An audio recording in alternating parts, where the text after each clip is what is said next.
నంద్యాలలో జరుగుతున్న అభివృద్ధి పనులకు వైకాపా నేతలు అడుగడుగునా అడ్డు తగులుతున్నారని మంత్రి అమర్నాథ్ రెడ్డి ఆరోపించారు. నియోజకవర్గ అభివృద్ధి కోసం ముఖ్యమంత్రి చంద్రబాబు ఎన్నో నిధులు కేటాయించినట్లు తెలిపారు. పట్టణంలో జరుగుతున్న అభివృద్ధిని చూసి వైకాపా నేతలు ఓర్వలేకపోతున్నారని మండిపడ్డారు.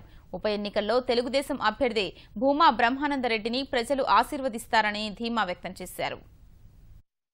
నియోజకవర్గ ప్రజలకు ఏం చేస్తామో ఈ 2 సంవత్సరాల్లో 1.5 సంవత్సరాల్లో అనేది చెప్పి మీరు ఎన్నికలకు రాండి. మీరు ఒక పక్క మరి సాంప్రదాయాలకు తిలోదకాలు ఇవ్వండి, ఇబ్బంది లేదు. మరి మేము చేసేటువంటి పనులు అడ్డుకున్నా మేము ఏ రకంగా చేయాలనో చేయడానికి ప్రభుత్వం మేము చేసేదానికి సిద్ధంగా ఉన్నాం.